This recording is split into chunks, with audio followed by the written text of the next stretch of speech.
Hello everybody, it is DelusionDispeller, and also known as Laura Beth Colbert in real actual life. I am coming to you today for a couple reasons. I want to share with you about body language. Particularly, I have a little song I'm going to play in a minute as soon as the video ad thing is done. I'm going to play part of it so you can hear what the topic is tonight, just to be a little bit different. I'm going to turn up the sound so you can hear it. Some of you might have heard this before.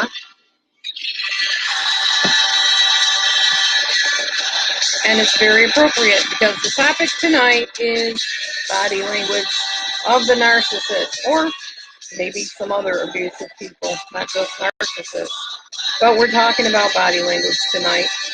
And when we are done with that, I'm going to share some blessings. There ain't no way to hide your lying eyes. I love that song. Anyway, I'm going to turn that down and get right into our little sharing tonight. So there's many different ways that the narcissist deceives us and torments us. One of the ways a narcissist or an abuser torments or deceives us is through proximity. Oh, if I haven't told you yet, I have been a life coach since about 2001. I went to college and got my bachelor and master's degree. You can look that up on my YouTube page at youtube.com, DelusionDispeller. And you'll see my graduation ceremony when I got my bachelor degree. You'll also see my diploma and also some other awards and things that I got. So if you're ever wondering if I'm legit, you can know that I'm credentialed.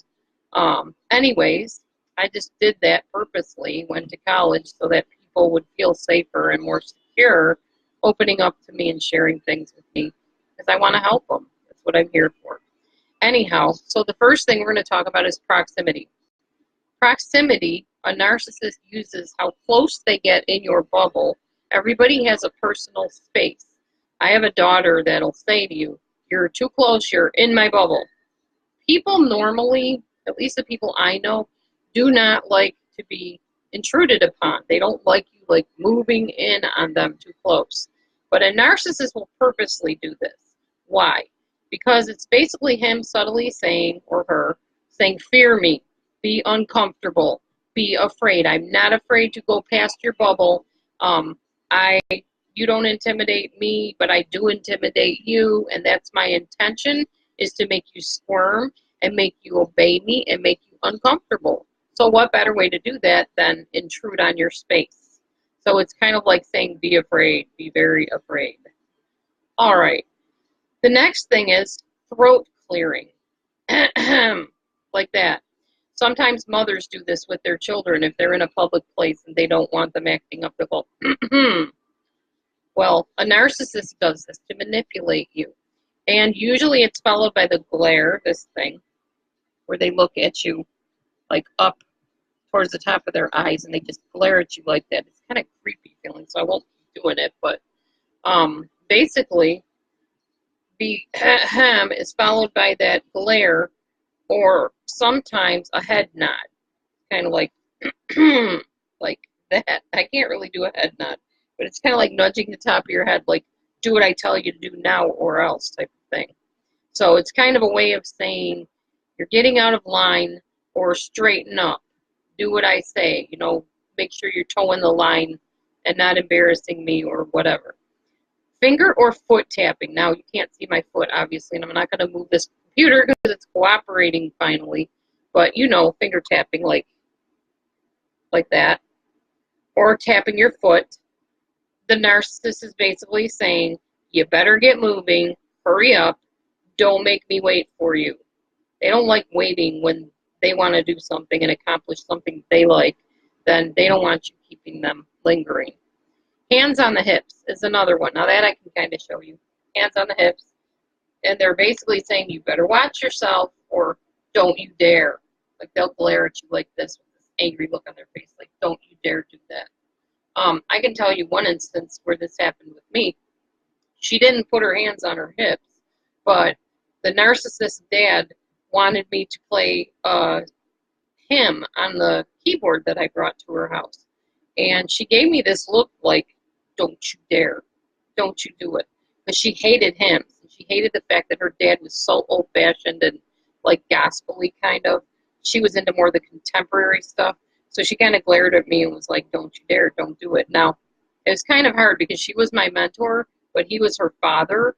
And I've always been taught to respect my elders, and I've taught my children the same thing.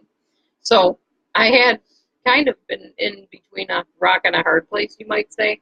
I'm like, do I obey the mentor, or do I do what her dad wanted? Do I play the song? I mean, it's harmless. I'm just going to be playing and singing some songs. I opted to listen to her dad and played the songs. Later on, I caught, hell for it. But, and what I mean by that is she basically told me I was trying to get her parents to like me and all kinds of crazy stuff. She's a narcissist, so a little bit goofy and insecure, obviously. So yeah, there's another instance of that the narcissist does. So hands on the hips is a warning sign. The eye roll, to make you feel like what you're saying is stupid or like you're intruding on their time. As if they're saying, here we go again with your worthless drivel. Just kind of like just rolling their eyes, and they're like, oh brother, I don't really want to hear from you right now or ever, unless you're saying exactly what I want you to say. Crossing arms like this. Now, usually anytime you see anybody crossing their arms, it means they're bored or they're angry or they're just not interested. When a narcissist crosses their arms, they're definitely not interested in what you have to say. And they are just, usually it's kind of like a closed off. They're really tucking their arms in, like, are you just about done?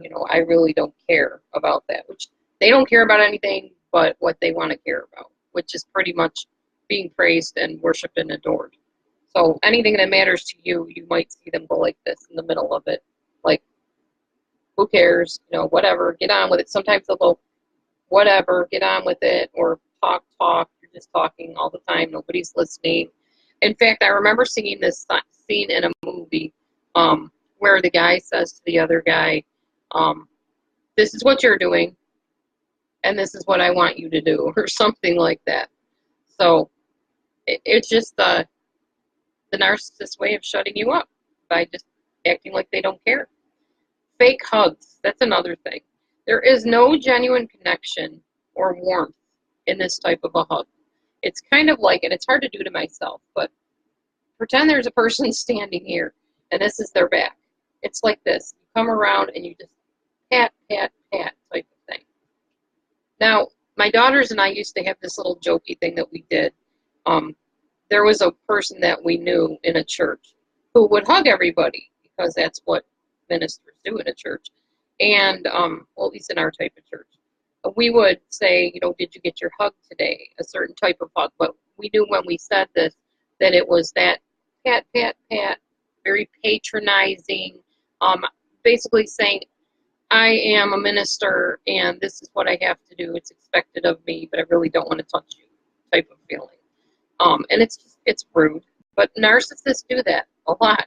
If they have to hug anybody or greet anybody, it's going to be that superficial type of greeting of, I'm just going through the motions and I'm doing this because it's expected of me. Okay, another thing of body language is their nose up in the air, like, or sometimes they'll walk by you and just go, like that, where you can visibly see them stick their nose in the air.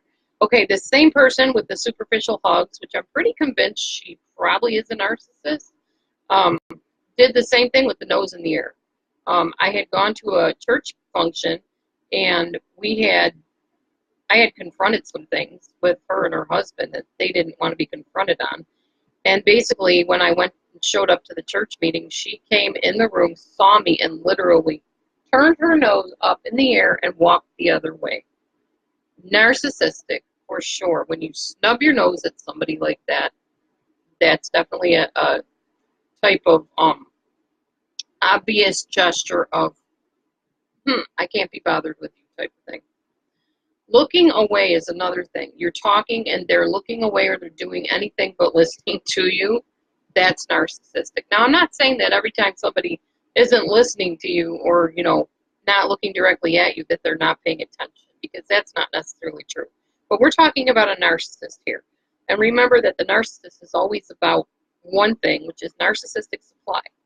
So if you're standing in the way of that because you have a need to talk about something or you want to share something that's important to you, then they just don't want to bother. They're just looking away. They're knitting or watching TV or whatever they're doing, but they're blocking you out and not paying attention to you because they want you to feel insignificant, like you don't matter and what you care about doesn't matter to them.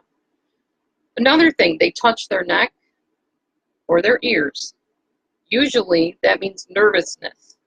Generally see this one when you've confronted them or you've questioned something like, hey, I noticed that you weren't really nice to that store owner over there. You know, they were bending over backwards to make sure they waited on you, but because you weren't the first one they took care of, you know, you're being a jerk about it. What's up with that? That's when you'll see them tugging their ear, touching their face, rubbing their neck like this because they're nervous. You're seeing through their mask. You're seeing that they're really not being a nice person. And the narcissist wants you at certain points to believe that they're anything but nice. They're wonderful and, you know, the ideal citizen or whatever. So, yeah, that makes them nervous, so they start doing that. Darting eyes or blinking quickly. So I don't know if I can dart my eyes. I'll try. It's hard with bifocals, but it's like your eyes look back and forth like that real quick. Their eyes do that sometimes. Or they'll blink real quickly like that when they're either talking to you or just looking at you. They'll just like blink really fast.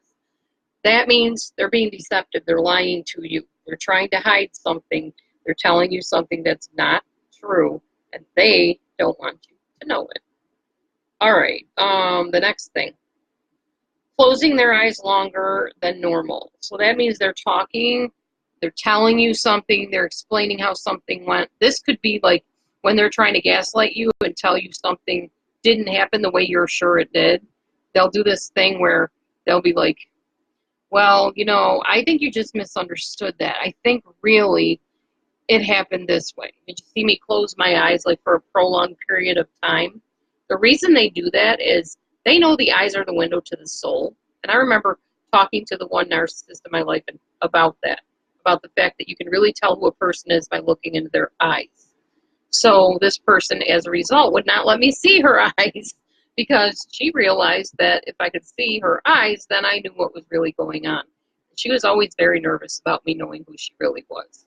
She was very secretive and very uncomfortable that anybody would ever know, you know, who she was and what she was really about. With good reason, as I learned later after all the abuse happened from her. So they don't want you to see into their soul, so they tend to close their eyes a long time. Eye contact without blinking, that's usually the glare that they give you. I already showed you that earlier. It's that, you know, looking up towards the top part of their eyes, the glare, the intimidation glare. Fidgeting, obviously that's nervousness. You're onto something. You're going to find out who I really am. You're going to peel my mask off, and then I won't be able to control you. That's the fidgeting. Gulping, nervousness about lying and being found out. They'll do this. You'll see them gulp a lot. They're getting nervous. They're hot under the collar. You're onto their trail, and they don't like it. Don't want you knowing who they are. Don't want you to know that they're insecure, jealous, angry, resentful, hurt little child inside. They want you to think they got it all together, and that's it. Saying something that's a yes, but shaking your head no. You promised me you would do that. Are you going to do it? Yeah, I'm for sure I'm going to do it. There you go. You see that subtle kind of, it's called a micro expression. It's just like a subtle no. So you know that they're lying to you because they're saying one thing and their body language is saying another. Or it can be the opposite way where the answer is no, but they're going, no, seriously, I did not touch your stuff. I really did not touch it. So they're saying they're not doing something, but you saw my head, it's going yes. Another sign of deception, common with narcissists. Pointing. You see them point.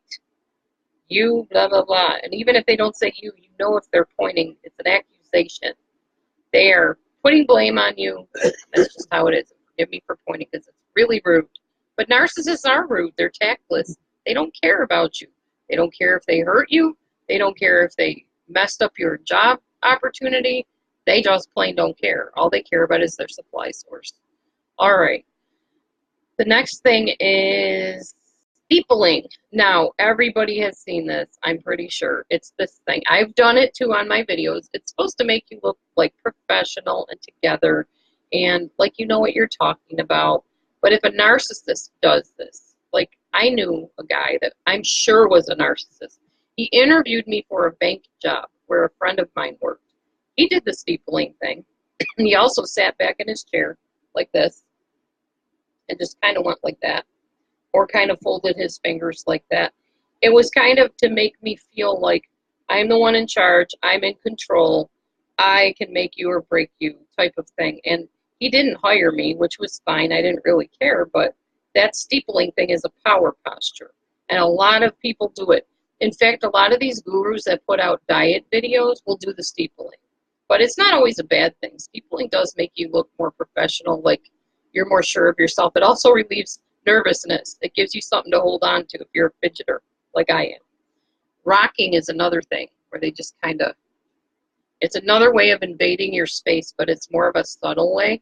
It still denotes control. That's what they're trying to do, is make you feel like they're taking up your space, they're larger than life, and they're overwhelming you. Okay, let's talk about some eye movements now. We talked about a few of them, but I would talk about some more in depth here. If you see this narcissist, or anybody for that matter, staring straight ahead, well, you wouldn't see the narcissist doing this, but somebody staring straight ahead, but not a prolonged stare. So like you're talking to somebody, maybe somebody new that you just met, and they're, yeah, oh, that's really interesting. And they kind of look at you, but then they look away every once in a while. That's normal. A narcissist, on the other hand, will stare at you way too long, possibly trying to intimidate you, or they're just disinterested and zoning out on you. They're not really listening or paying attention to what you're thinking or what you need, and they're thinking of what they're going to say next, usually a controlling statement. Unless we're talking about like in a romantic relationship, then people stare at each other. They stare into each other's eyes, and that's different. We're talking about narcissists here, and they stare to control and intimidate. Now, a glare with tight lips. Like, I'm trying to think of how this would be. Like you're glaring at somebody, and you're like that. It's a sign of jealousy or resentment. That's what that means. Eyes straight ahead, but looking up to the left. Okay, so see if I can do this. Your eyes are straight ahead, but they're looking up to the left. That's my left. I don't know if you can see my eyes. Hopefully you can. That sign, or that glare, I guess, or whatever, with your eyes straight ahead and looking to the left is, hang on a second, trying to recall a past event or a feeling. So that's reality. If you're asking somebody something and you want the truth, they're trying to recall it by looking up to the left. So you can trust them if they're doing that most of the time. Now, if they're looking directly left, like that, they're trying to think about how something sounded, trying to remember that sound. Again, that is a trustworthy type of eye movement, looking up to the left or looking directly to the left. So if their eyes are looking to the right and up like this, they're trying to make something up to BS you, okay? They are. Or they may be, if they're doing it when you're talking to them, they may be thinking about if what they're hearing makes sense. It can be either way. Usually, if they're doing that and you're talking, and they're talking to you, they're fishing for some way to dupe you and deceive you. So you see them going like that, they're not remembering something, they're not telling you the truth. They're just trying to pick ideas up that they can use to trick you. And that's up to the right I was talking about. Or they could be recalling something that happened recently. But generally, if a narcissist is doing that, they're fishing for stuff. They're trying to come up with something. How can I say this and not get caught? How can I say this and try to, not let her know what's going on for real? Now, if you're looking, let's see. I already told you that one. If the eyes are looking like straight up like this, then they are carefully thinking about what you're saying. They're thinking about it. So, like if you're talking to me and I'm going like this, it's not that I'm ignoring you. It's that I'm thinking about what you're saying. Now, not like rolling your eyes, but just looking up. All right. Now, if your eyes are looking down at all, this is something you're going to see with the narcissist victims. I see this a lot if I'm in the grocery store and there's a parent and you can tell they're abusive just by the way the kid is cowering near them. They usually look down. That means they're either shy or they did something wrong in the parent's eyes, or they're uninterested in what's going on, or it's like a sign of shame. I knew a guy in particular, very close to the guy actually, who does that all the time. He cannot look you in the eyes for nothing. And if he does, he looks right here. And he'll even admit he can't look people in the eyes. Right here. And the reason why is that he had a father that shamed him a lot when he was a child. So he doesn't look people in the eyes as a result of it. He'll look up. He'll look at something across the room. But rarely ever will he look somebody in the eyes. And that's the shame that's doing that. Now, if somebody stares out the side of their eyes at you, they're trying to catch you, obviously. And a narcissist will do that, of course, because they're always trying to get you in trouble for something. They're always looking for something to pick at you on. Flared nostrils. If you see somebody whose nostrils are out, I can flare mine like that. I can actually wiggle my nose like that. But if you see that, that means they're hostile. You better beware. A lot of psychopaths do that face, where their nostrils are flared out to the side. You got to be very, very careful. Hi, Jordan. Hi, Carol. Welcome, if you're still here. Okay, anyhow, let's see, what else can I tell you? Well, I told you I would talk about body language, but I also wanted to talk to you about the blessings that I've received. Let me fix this computer because it's acting crazy today. Yeah, that's not working. Sorry for my backgrounds. I'm still learning how to do all this, ad-libbing stuff to make things look nice. I guess we'll put it like that. Okay, whatever. All right, so blessings. Let's talk about some of the blessings. Now, some of these things I'm going to talk to you about might seem minimal to you, but they're huge to me, so I want to just share them. All right, so this stuff right here. This is oil treatment. Ladies, if you have frizzy, nasty hair that, like, mine used to get literal balls of hair that would crumble up into little curly knots, and I couldn't get them out for anything. And as a result, I finally got mad. I told my daughter that I needed a haircut, but she was very busy planning her wedding. So I finally cut it myself. I layered it, and it turned out really stinking cute. But nonetheless, I still had those knots. So somebody told me about argan oil and oil treatment, so that's what this is right here. You just wash your hair, and while it's damp, you just take it and rub your hands in it and pull it through your hair. And it's awesome. It makes your hair shiny. It gets rid of the tangles, and you comb it through. So it's a definite blessing. Another thing that's a blessing, my ex-husband came and fixed my shower. Now, you have to understand something. I've been living without a shower for almost 3 years. So we could have a shower, but we had to take a hammer and hammer that little bolt inside the faucet up and down. If we wanted a bath, we had to hammer it one way. And if we wanted a shower, we hammered it up the other way. And that's how we took our showers and baths. And it was annoying. Plus, the water pressure was terrible. Also, our water was cold, like washing dishes in cold water. I mean, they'll come clean, but that's not the ideal way to do it. So we had a friend from a church we went to. They came, and his wife and him, and fixed our water heater. So now we have hot water to wash dishes with. Sometimes you burn your hands because it's super hot. But that's a blessing. Hot water, big blessing. So now our shower was fixed, and we can take showers the easy way just by pulling the little thing up on the faucet. So that's awesome. And now we have a drain. We didn't have anything to plug up our drain with, so we were putting cups there, we were putting plates there, we were putting rubber stoppers there, anything to take a bath. Well, we went out and bought a plug for the drain, finally. So we have baths anytime we want. Those are things you take so for granted, but when you don't have it, you miss it. Trust me. A wagon.